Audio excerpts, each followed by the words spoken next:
to edition 5 of All Killa, No Filla podcast with me, Rachel Fairburn, and Kiri Pritchard-McLean. Just before we start, we're going to do our usual disclaimer. We're not taking the piss out of anyone who's been affected by murder. We're not encouraging people to go out and murder. Definitely not encouraging you to do that. We're doing this podcast because it's a mutual interest and we're interested in the psychology behind serial killing. And as long as we're doing this podcast, it stops us from writing to them.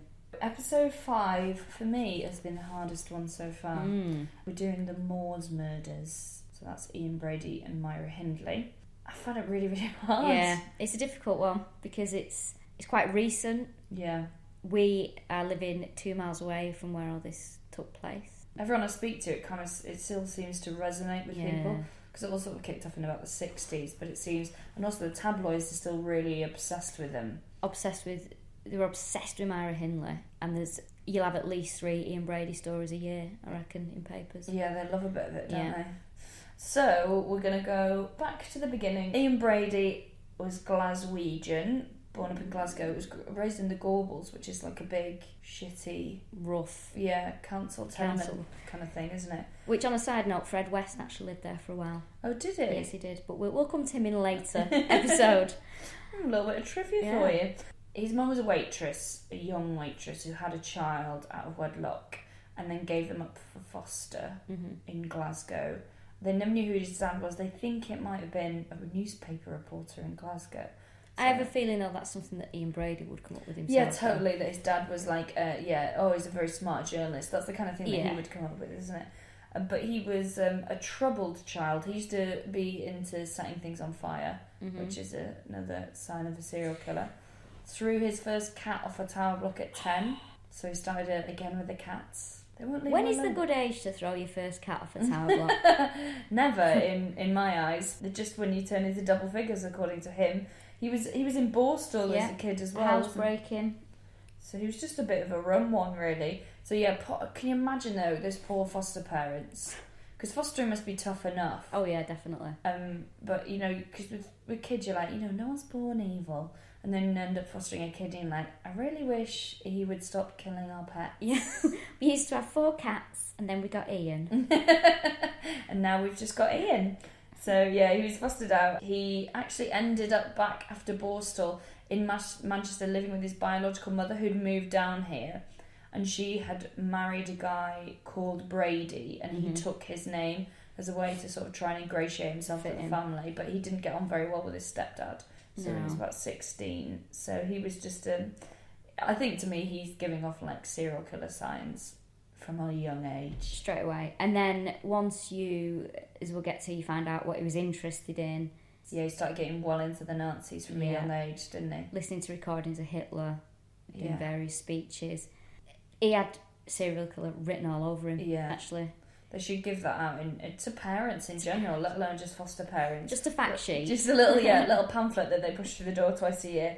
Where she had not a great childhood. Her dad was in the military and he was quite authoritarian and he was sort of alcoholic, abusive, but that was fairly standard at the time. Well, when you consider at the time, this, father had been in the army during World War II, he come back, probably post-traumatic stress. Yeah. God knows what had gone on. Terrible boozer, violent both, to Myra and her mother. Although it's not, excusable, I do think it probably went on quite a lot. A couple of psychologists that I listened to said she had a childhood that was very typical of the people in her area of the time. And one of the things they cite is that she came home crying because one of the boys had been mean to her and he wouldn't let her back in the house.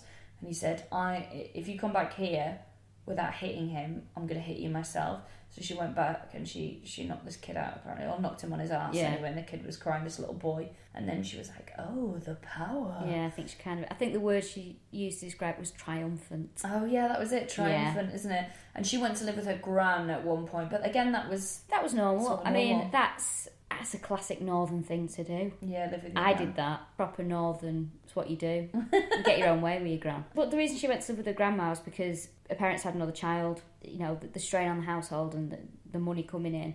And she only lived 2 streets away. Yeah. It was quite a normal thing to do back then. And she adored her grandmother as well.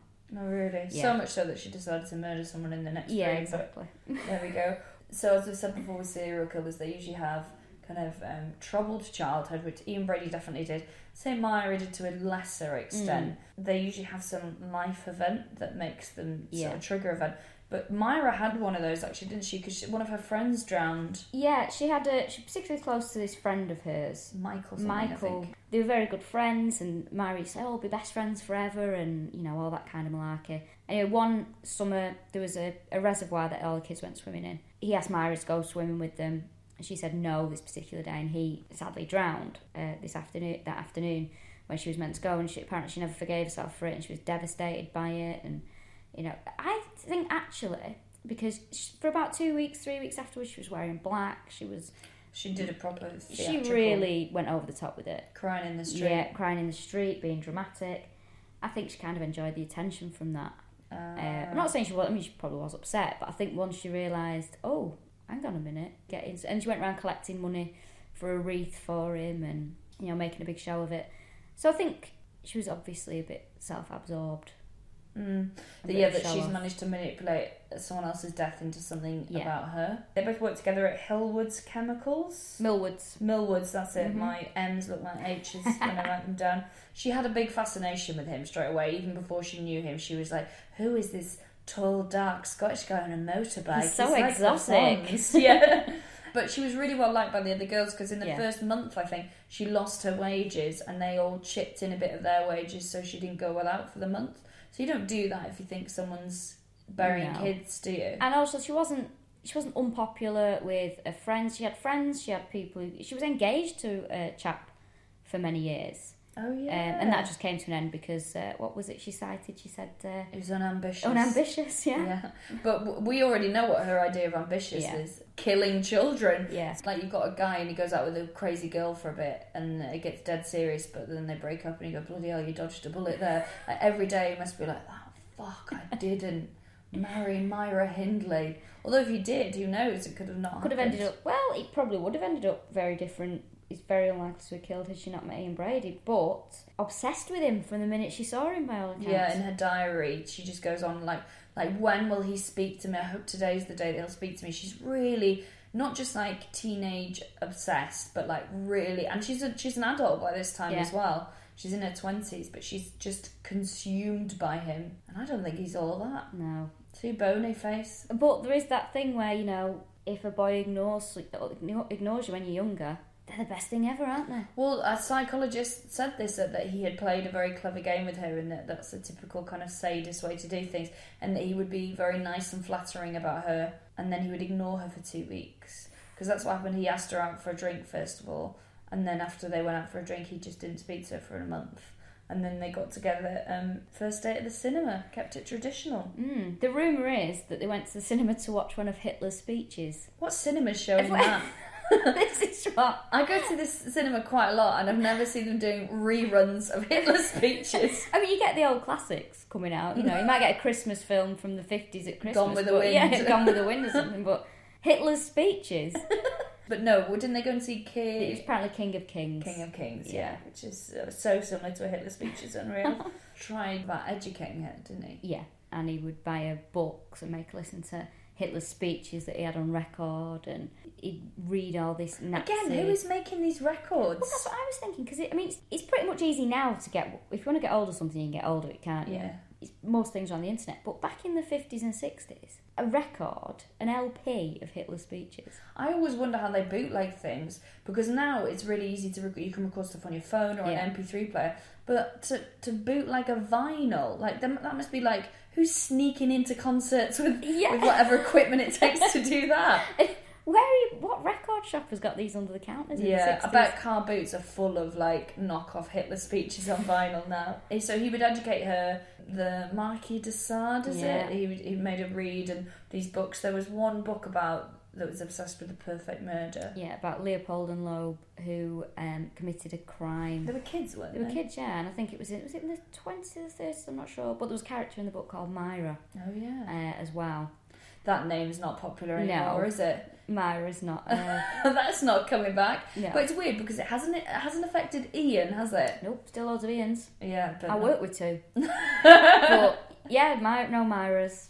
It's quite a nice name, really. I think it is a nice name. Yeah. I can't do this podcast and call my first girl Myra. That's just too many alarm This is bells little there. Myra. We've dyed her hair blonde. And she got staring eyes.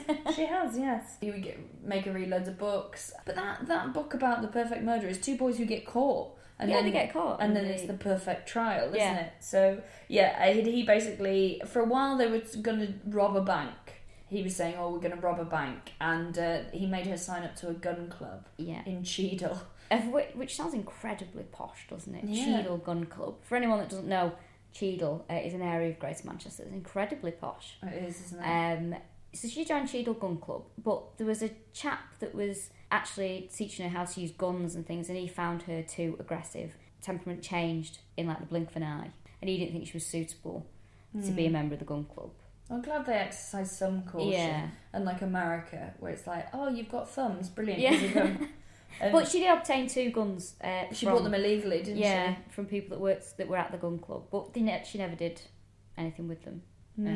But that's not an excuse, is it? No. So they got the guns for the bank robbery. Then they got a car. Yep. For this again under the sort of guise that it was for a bank robbery, even though she couldn't drive. Yeah, she was driving without a licence. Unbelievable. Yeah. That's the start of her evils, isn't it, really? So then he decided he wanted to murder someone. Yeah. It was quite interesting the way Myra Hindley said that he broached the subject with her. So he brought this book about Leopold and Loeb, asked her what she thought of the book, and she said, I found it a bit heavy going. And he then said, well, I want to commit the perfect murder and you're going to help me. She said she started crying. Then he hit her, and then she went, okay, let's do it. There's so many occasions where I'm like, and that's when you should have gone to the police. Yeah. And I know it's different, because if you're in sort of like a consuming, sadistic relationship, it's very hard to see the wood from the trees, but also, don't kill kids. Yeah, exactly. Don't kill kids if you were babysitting them 4 months ago. There's so many warning signs, though, with Brady, like the fact that he was obsessed with Nazis. I mean, they used to call Myra Hindley Hess as a pet name. Really? Yeah. Oh, God, that's weird. Yeah, that was his pet name for it. He was obsessed with it, and he was arrogant, and he was manipulative. But like you say, I suppose once you're in that relationship, you can't use it, becomes normality to you. But when he then says, I want to commit the perfect murder, and you're going to help me, that is when alarm bells should be ringing, and you should be like, right, well, it's one thing being interested in stuff, but it's another thing acting upon that interest. Definitely. And she says that he said, right, go and park up in a car, and then you've got to get a kid from the park. So she sat there I think it was a van actually, sat there in the van and then drove back and went, they were never alone, I couldn't do it. And he was like, no, I watched you could have done it. And then he sort of knocked her about and then raped her, according to her, and urinated inside her, which is pretty horrible. They came up with a scheme where she couldn't not do it, in that she would drive along and he would follow on his motorbike and then flash his lights when they came up to someone that he wanted. A suitable victim. Yeah, to murder. And so they went out, didn't they, one night, and this is the night they end up killing Pauline Reed, who's the first of their victims, but she wasn't the intended victim, was she? No, there was... I mean, obviously the thinking behind it was Myra Hindley would drive a van and it would be, children more likely to get into a car with a woman because, there's no threat there, allegedly.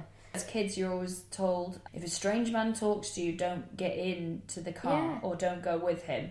So no one says, if a strange woman with shitty hair pulls up, don't get in. Well, there was always one where it was, if you get lost in the supermarket, find a woman with children. Although my sister, I remember, because my sister's 6 years younger than me, Mum was telling her about stranger danger and things like that. And she said, okay. She explained this whole scenario to her. And she said, right, so if a man came up to you and he said, I've got some puppies in my car, do you want to come and see them? What would you say?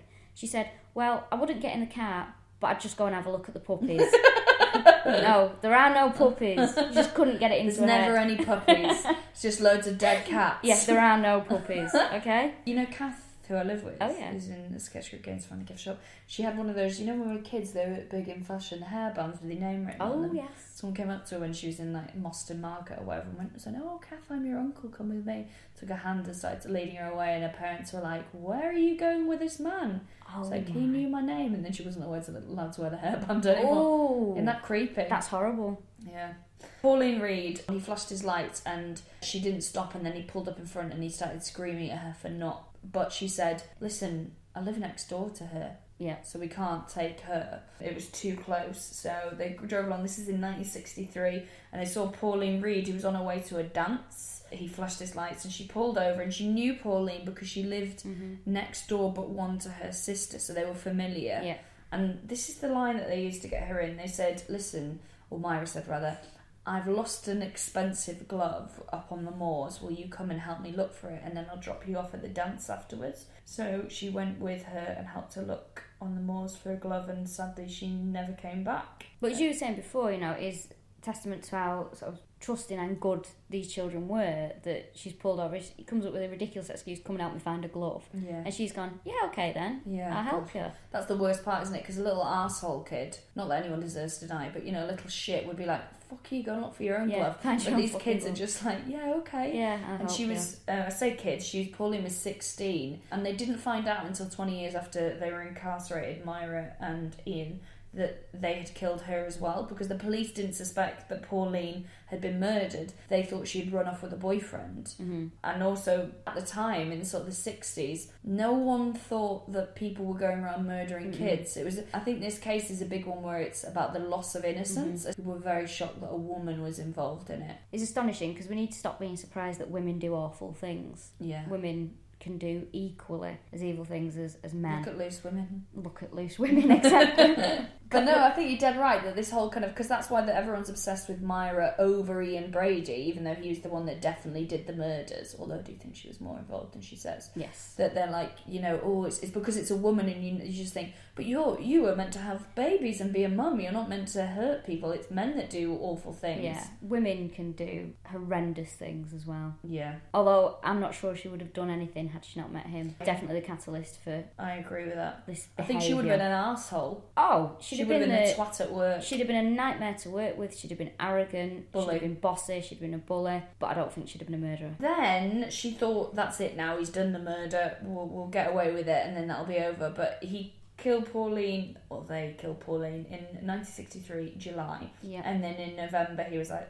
I want to do another one. Yeah. And that's when they killed John Kilbride. So he went missing, didn't he, at Ashton Yeah, Market? he was on Ashton Market because apparently he used to, so when the stalls had all finished, he used to sort of hang around and see if there was anything he could pick up, which a lot of kids did. And they asked him if he could help to move some boxes. And first of all, they said to him, which is incredibly awful, they said, oh, you better get a lift back with us because your mum and dad will be worried about you being out this late at night. That's the worst. Which is just horrible. And then they said, oh, we've got some things you can help us with. And they said they'd give him a bottle of sherry, but the bottle of sherry was at their house. I think they were obviously intending to kill him at their house. Yeah. But then decided not to and went up onto the moors to look for the glove again. Fucking glove. That fucking glove. So yeah, it was thoroughly unpleasant. He was only 12, and when he was killed, the police were convinced they didn't look for anyone because they were convinced it was his dad. Even though his dad had an alibi, they were like, no, it's got to be the dad, it's always the dad. So poor Pat Kilbride was always getting dragged in for questioning, and then would get people in the street going, you're a child murderer.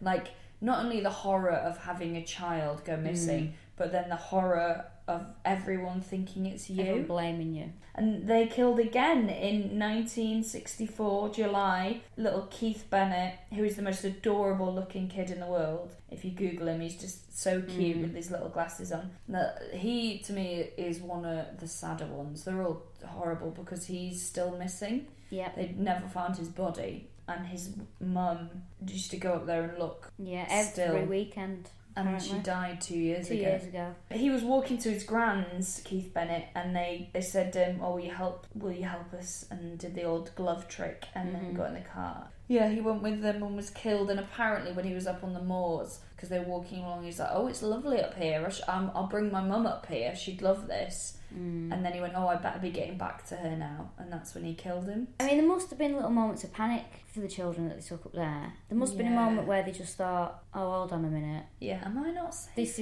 This isn't right. And also Myra Hindley saying, oh, I wasn't involved in the murders. Ian Brady took them over the moors and he did whatever it was he did to them and he killed them. I don't believe her. I 100% believe she was fully involved in all of those murders. Yeah, because it's bullshit, isn't it? With Leslie Ann Downey, who's the next person that we'll be talking about, they were like, where were you when she was murdered? She was like, oh, I was looking out a window. And it's like, no, I don't believe that you were. And it's weird, it's like, what did you do while he was raping and murdering them? Oh, I just sat in the car. Just waited in the car. No, he fucking didn't wait in the car. It's not a trip to a supermarket. Yeah. She was with him. Because some of them were like 16, 17 strong young people. And for one person to try and restrain and rape and murder a person of 16, 17, I don't think that's possible. I think you'd have to have two. I don't think Brady looks particularly strong. No.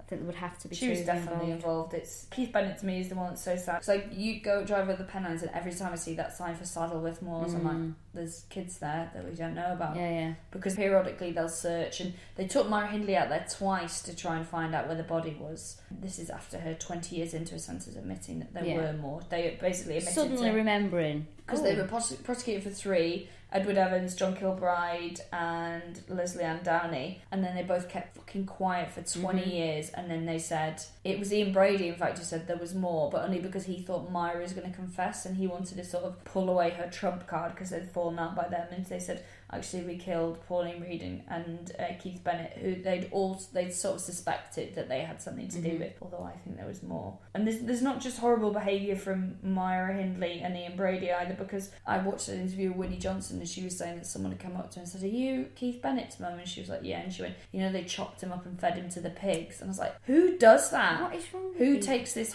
poor family and tries to give them more suffering? It's like, because I always think, like trolls on the internet. It's like, oh, that's a new phenomenon, but it's not. People have been horrible. No, people have been horrible for years. Yeah. Except now they've got more of an outlet to be horrible, haven't they? Yeah, now they have to do it in 140 characters. Yeah, and be anonymous most of the time. Yeah, very brave. Ian Brady went to the moors once as well, and he always said that if you take me to the moors, I'll show you exactly where his body is, but you have to give me the means to kill myself afterwards. And they're like, no, we're not going to do that. But apparently he's written a letter to Winnie Johnson that was to be for her when he died. And they think it's where they buried Keith Bennett is, but that letter's sort of gone missing. It was given to sort of a liaison officer, and then she sent it back to him, and they tried to find it just before Winnie Johnson's death, but they couldn't find it in time. Why didn't they just open it? Because really, I mean, I know people still have rights when they're in prison or whatever, but that's potential evidence for something that could be resolved. Just open it. Don't lose it. How'd you lose it? Well, she gave it back to him apparently because it was addressed to Winnie Johnson, and then she gave it back to him. She lives in Wales now, I think, and they searched her house in 2012. That took 10 hours, and they couldn't find it. In 1964, December, they killed Leslie Ann Downey. Now, like all serial killers, they were keeping trophies. So, like, they had a shoe from John Kilbride and bits and pieces. And pictures is how they would do it as well. They would take pictures of the grave sites that sort of became a code, and where Myra was pointing, you could figure out where the grave sites were. And usually running around with a dog. Puppet the dog. Well, I wonder what happens to these dogs, because Dennis Nielsen had a dog called Bleep, didn't he? Like, what happens to do they just get like? We're just gonna have to put you down because no one wants a dog that's seen a murder. I love dogs, and I'm interested in serial killers, but I'm not rehoming a serial killer's dog. It's sorry. Not the dog's fault. I know though, it's not, but that dog's seen stuff. That dog chewed stuff it shouldn't have been chewing. I think they might have eaten it. I just think, especially Bleep. I'm sure that I read somewhere that there is like an animal home for not evil dogs, but like there's an animal rescue place for dogs that have been a part of murders. Oh my god! So you've got like Bleep in there. Puppet the dog, although Puppet was killed. Found these pictures that they'd taken on the moors, and they needed to find out what year it was to sort of tell from the plants and stuff what time of year. Where they could do it was by aging the dog, so they needed to work out how old Puppet was in the first place. Put Puppet under anaesthetic, and Puppet died during this procedure. And Myra went absolutely mental, apparently. And was called like, the murderers. Yeah, cold-blooded murderers. Yeah, those people are awful, aren't they, Myra? So yeah, Puppet was killed, so Puppet isn't in home. But I'm sure I'll look into it. But I'm definitely sure that there is a rehoming place. I'll find it. Let's talk about it next episode. I'd like to hear more about this rehoming place. Maybe we can do some voluntary work. Maybe we could, yeah. So Leslie Ann Downey, oh god, this is a really sad one as well. They took pictures of her being tortured in their house. And this is the one that dropped Myra in the shit. And this is on the 26th of December as well. This is on Boxing Day. They took her from a fair. Didn't they drop some shopping? And again, these are all really helpful, lovely kids. Yeah, so they pretended, we dropped some shopping, can you help us carry this shopping back to the house? And she was like, yeah, okay, I'll do that, no problem. Horrendous. But like you say, tied the poor child up. She was 10 years old. Tied her up, took pictures of her, abused her, and the worst thing about it is they recorded the whole thing on a tape. So this is where Myra Hindley really hasn't got a leg to stand on, because there's a tape, of which I've never listened to because I don't want to, but there was a police officer on a documentary talking about it, and he said it was the worst thing he's ever heard, because it had, like, I think it's a Little Drummer Boy Christmas music before they taped over that song. So that was on before and after, and in between it's this kid being tortured, and she's screaming at the kid. The kid just wants to go home, obviously, it's frightened, saying she wants to go back to her mum. Myra Hindley's shouting at her to put the gag back in her mouth. Yeah, just telling her to shut up. Telling her to shut up. Until they found the tape, she's like, no, I didn't know anything, no, I had nothing to do with it. And they're like, right, well, we found a tape of you where you're very clearly involved. And it's so sad what they had to do to identify both Myra Hindley and Leslie Ann Downey is they had to play some of the tape to the poor fucking kid's mother, and they had to show us some pictures and goes, this is your daughter, and they said, right, we're going to show you the two least upsetting ones, and it was like the poor kid was like naked and tied to a chair and gagged. Anne King is the name of the mum, and she was saying, I just kept thinking those are the two least bad, and she's just getting so upset because she's saying in the tape, she's going, just take me home and I won't tell anyone what we've done, I just want to go back to my mum. And imagine hearing that as a mother, it's awful. And Leslie Ann Downey's another one that family I feel so sorry for, because I saw a documentary and they've had to hide her grave, had to move it because people were desecrating her grave and being like, saying horrible things about the kid and being like, free Myra, Myra's innocent and all this kind of stuff. People are mental. They are. I'm never like, there's no shortage of nutters, is there? No, really? It's a fairly fresh, steady supply. I just think the whole process of having, for him and having to go through and identify from that is absolutely horrendous. And then the last person they killed, allegedly, I think there's more. I think there's probably more. Because these pictures, they used to take pictures by the gravesites, didn't they? Settled more. But there's pictures of them all over the place, isn't there? There's pictures of them in Peak District, there's pictures of them in North Wales. After they were convicted, Hindley and Brady were allowed to carry on corresponding with each other from the separate prisons, and Ian Brady was obsessed with getting a certain amount of photographs back. Police still had, and he was obsessed with these photos, and he used to get Myra Hindley to write to her mother saying, can you get me these pictures? And that's all she used to ask her mum, I want these photographs, can you get these photographs? Ian wants these photographs. So there's obviously something in that.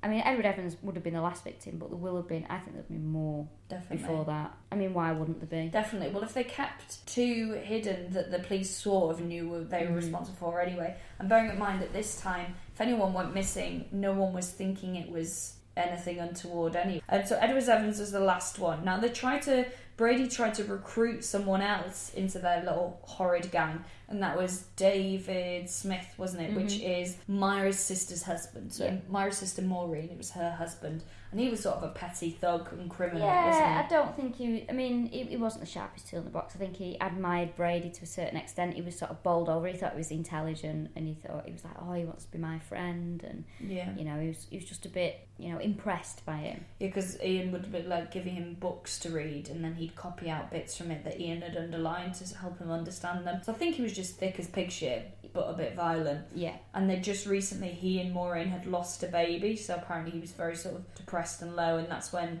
they were talking about a bank robbery, but they just sort of dropped him into a murder. So what happened was they went over to Myra and Ian's house, Edward Evans, who they picked up at a train station. Manchester Central, which is also where they found tapes. There was a suitcase in the left luggage department there. But Manchester Central Station became GMEX, which was a concert venue, and it is now Manchester Central Convention Centre. And aside from Brady picking up Edward Evans there and murdering him, and the tapes being stood there, the most horrific thing to happen there in the past few years has been the Tory Party conference. When will the evil stop? Maybe they should knock it down, because they knocked down the house that they did the murders in, didn't they? They did. Because they didn't want it to become like a shrine or the kind of house that you can never sell. And constant press interest, people constantly going past, taking pictures, and then journalists still doing stories from outside there. It becomes, So they picked up Edward Evans in a train station, brought him back to their place. Was he 17? And then Myra was like, oh, can you give me a hand with something in the kitchen? I've just dropped something. And then David Smith went through at the exact point when Ian Brady caved in Edward Evans's head with an axe and was like, what the hell? Helped them clean up, went home, and then called the police straight away. And bearing in mind, this is Hindley's grandmother's house, which they were both living in. Yeah, Nana was upstairs. She was upstairs in bed. That's some shitty hearing, isn't it? Oh, it's awful. Myra was furious when he went to the police, because she was like to Ian, like, we never should have let anyone else in. But Ian had got bored of Myra, hadn't he? Yeah. Because he said that she had become unquestioning. And he was like, She wasn't challenging him. I think, though, with David Smith, I mean, he did the right thing. He was obviously terrified. And although he admired Brady and he felt flattered probably that he was taking interest in him, and he probably, we listened to the Nazi tapes and he did all the rest, he didn't know that they were out on the moors killing people. No. And it's a long way between having an interest in something and acting out something, isn't it? Yeah, well, look at us. Yeah, exactly. We haven't got the time. We'll do this podcast and have a lovely cup of tea and then it's fine. But he must have been frightened, and he did the right thing. He went straight to the police. As soon as he thought it was safe to do so, he went to the phone box. Yeah, he did the thing that Myra never did, which was go, oh, this has gone too far. Yeah. I know I'm going to get in shit for this, but someone needs to know. And so what happened was the police knocked on their door, some undercover policeman in a Sunblessed, is it Sunblessed? Sunblessed, yeah. The bread, he had a shirt with a Sunblessed logo on it, and apparently Myra Hindley opened the door and went, no, we get Mother's Pride, was the first thing she said, which is a really fucking bizarre thing to say. And then they were like, actually, we're the police and we're arresting Ian Brady on suspicion of murder. And then she brought him in and they started to search the house, and he said to Myra, oh, you better unlock the spare room. So she unlocked it and took them upstairs, and that's where Edward Evans's body was sort of tied up and trussed up and cut up in the corner. So they arrested Ian Brady, and then 5 days later, they arrested Myra Hindley, because at the time they were like, oh, well, no, the lady can't possibly be involved in it. A woman couldn't commit a terrible murder. She wouldn't have known anything about it. So she had 5 days to destroy evidence and to, clean up and do all this kind of stuff. But I doubt she had time, because she was at the police station all the time, wasn't she? Yeah, she was. Is Ian all right? How's Ian? Checking on Ian all the time. And then, as one of the ladies in the documentary said, nonchalantly eating a cream cake outside the co-op. Yeah, she's like, I remember when Myra was taken in, I saw her and her mum outside the co-op, and there she was, just nonchalantly eating a cream cake, which is a beautiful set of words. It's like an Alan Bennett, isn't it? Right, so the trial. This caused outrage because they escaped the death penalty by, 3 weeks? Something like that, yeah. Really small amount of time. We were really upset by this, which you can understand at the time. I mean, these Absolutely. horrible murders, and they'd think they've been shortchanged with the justice. But having said that, though, I mean, Brady would probably rather have been hanged.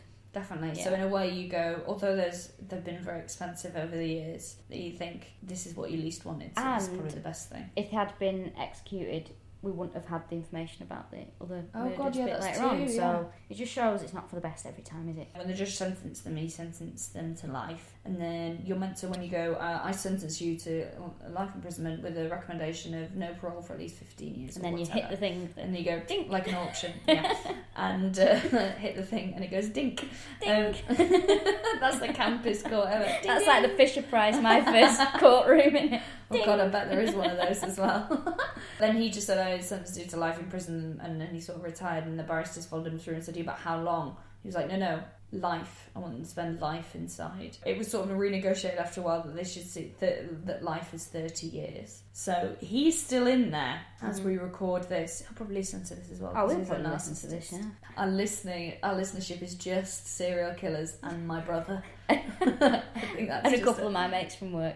Yeah. Hi. Thanks for listening. So yeah, he's still in there. She died of pneumonia in 2002. In fact, because we're recording this in November, it probably won't come out until the new year, but we're recording it the day after she died by coincidence, because she died on November the 15th. Apparently they were passing notes to each other in court. I never, because what's really hard to, I think they are evil, don't get me wrong, and beyond sort of apologies and remorse, but you never know with the tabloids how much is bullshit, because they're saying that apparently they passed notes to each other in court saying that they wanted to torture kids and pour acid down their throats, but it could just be like, the Sun. Well, I can see both sides. That it's the kind of thing a dramatic tabloid newspaper would make up, but it's also the kind of thing Ian Brady would do on purpose to go, oh yeah, look at this now, oh yeah, as if that's what I want. It's the kind of thing he would do. So I can see from both sides, but I mean, would they be allowed to pass notes to each other?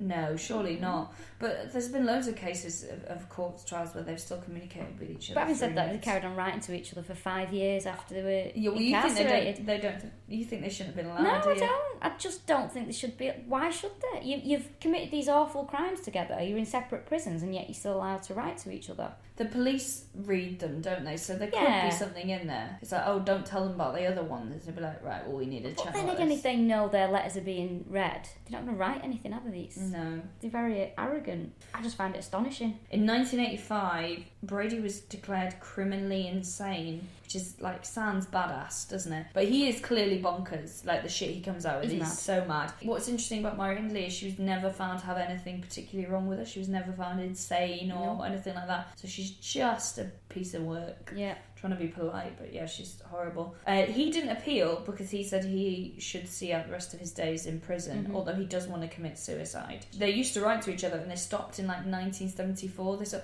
he badgered her to get these pictures for a start, which is how the police sort of started to find the other two bodies from these pictures. She didn't like the relationship. She was like, oh, he's always been mean to me, because it's really inane. He never texts me anywhere. We never go out anymore.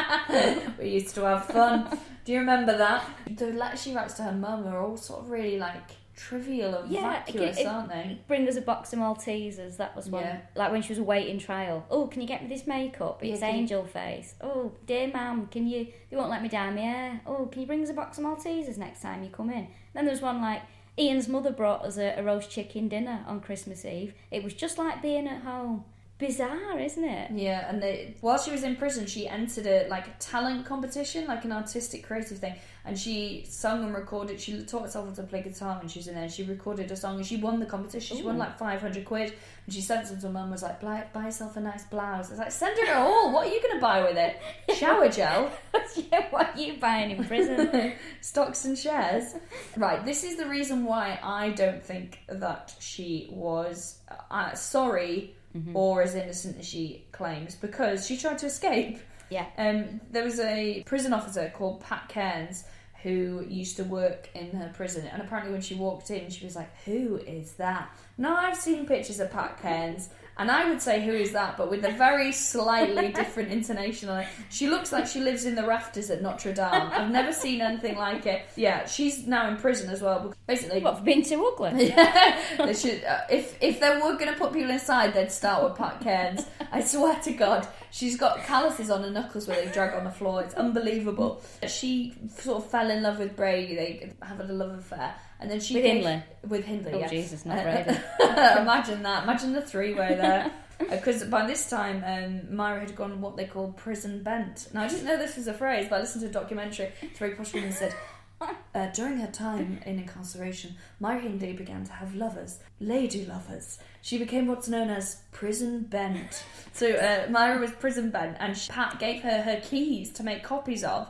So they had a woman there that they knew who carved it out as soap, the different key heads, sent it off to a guy outside and said, can you make a copy of these? He got them and went, hello, is that Greater Manchester Police? I'd like to report someone trying to break out of prison. And so Pat Cairns was arrested and served 6 months in prison, and Myra, as soon as that happened, stopped communicating with him. She is a piece of work. And then she decided, after she got moved to a higher security prison in Durham, Cookham Wood, and she decided that she felt remorse because she realised she wasn't going to get parole, because actually her case is sort of illegal. So she was meant to stay in prison for 30 years, and then it was 31 years, and she appealed. And then Michael Howard, who was the Secretary for Justice or whatever, Home Secretary at the time, said there's no way she's ever going to be let out. And everyone was like, well, not everyone, but a lot of people were like, that's sort of illegal, that she should have been let out by now. And he was like, no, she'll never go out. A few years later, that created another change in the law that said that politicians can't dictate what happens in the justice system. No politician was ever going to be responsible for freeing Myra Hindley, was it? Who's going to want that on there? Yeah, can you imagine? That's all that Tony Blair would need as well. Like, oh, brilliant, you take us to Iraq and you let Myra out. Great. We'd have had the Tories 4 years earlier if that had happened. But then she decided that she realised that she wasn't going to, pretending she was innocent, she wasn't going to get let out. So she started to communicate with a biographer and a police officer about what happened and started to hint at the other two murders. Ian Brady got wind of this and went, fuck that noise. And he went, yeah, we killed 2 more. Yeah. And they're on the moors. So then, 20 years later, Pauline Reed and Keith Bennett were also linked to the Moors murders, and they went up to find them, and after a few months they found Pauline Reed's body, and as we know, they never found Keith Bennett's, which is incredibly sad.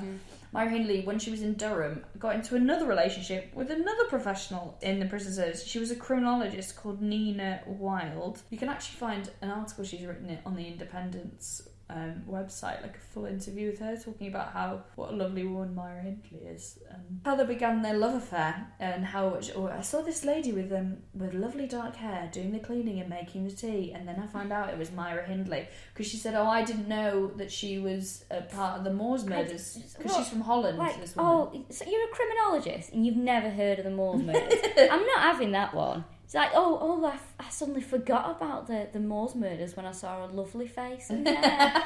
No, I'm sorry. Why are these people entering into these relationships anyway? I mean, it baffles me every time. Like, you're a professional person with an important job, yet you want to get off with Myra Hindley. Yeah. It's weird, isn't it? It is strange. Or do you think it's sort of like they become like that once they're in the system? Or do you think that system attracts that kind of person? I think it attracts that kind of person. Yeah, I think so as well. Apparently she was pals with Rose West when she was in. Yeah, this is something that I think it was Cook and Wood, actually. Apparently, the rumour does come from a very good source. It was a Brian Masters book. Myra Hindley and Rose West were apparently quite pally, because Myra Hindley was moved to the same prison for a while. They were sort of the top dogs amongst the other prisoners. Jesus, that's grim, and isn't it? They used to watch Prisoner Cell Block H together. That's so meta, isn't it? It's just... watching bad girls together.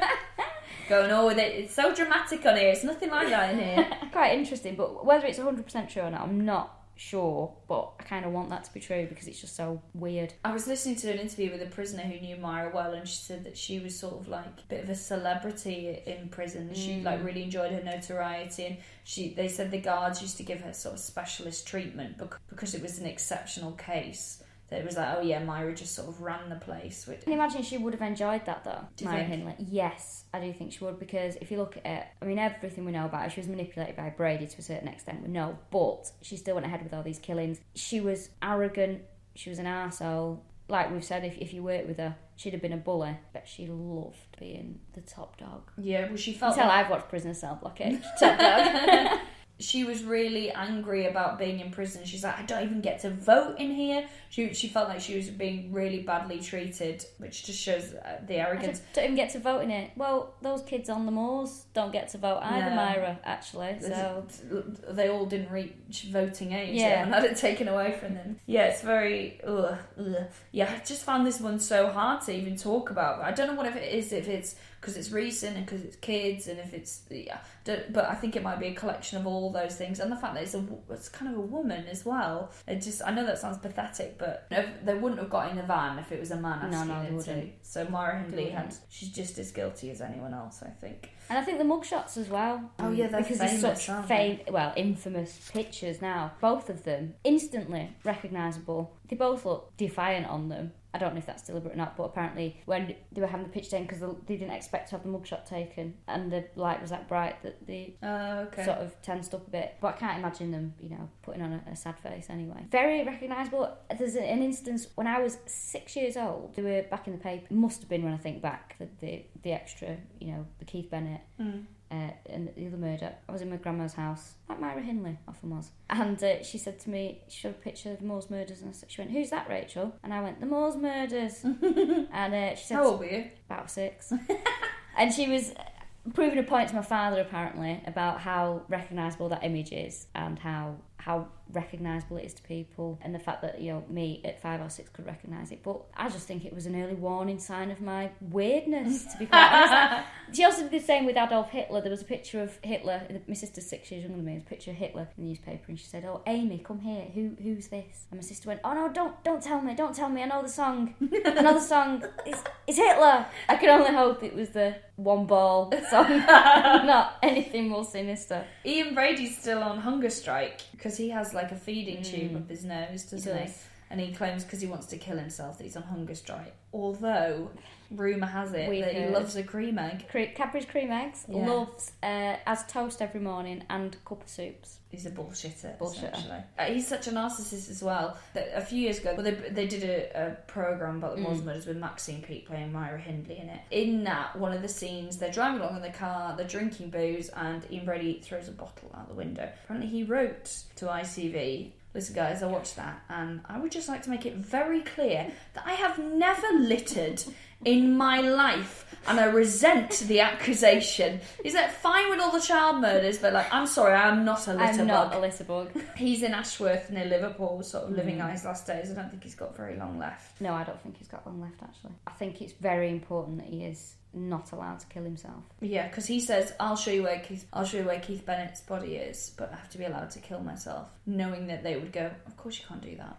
So, I don't think he wants to kill himself, because he would go on proper hunger strike if he did. Yes, he would. He just moans constantly about the conditions, about the temperature of the showers and things like that. I think that they killed more. When you consider all the photographs that they had that he was so desperate to get hold of, and obviously a lot of the photographs were used as for their pleasure to commemorate where they buried certain victims. They went all over in the car. They took hundreds and hundreds of pictures.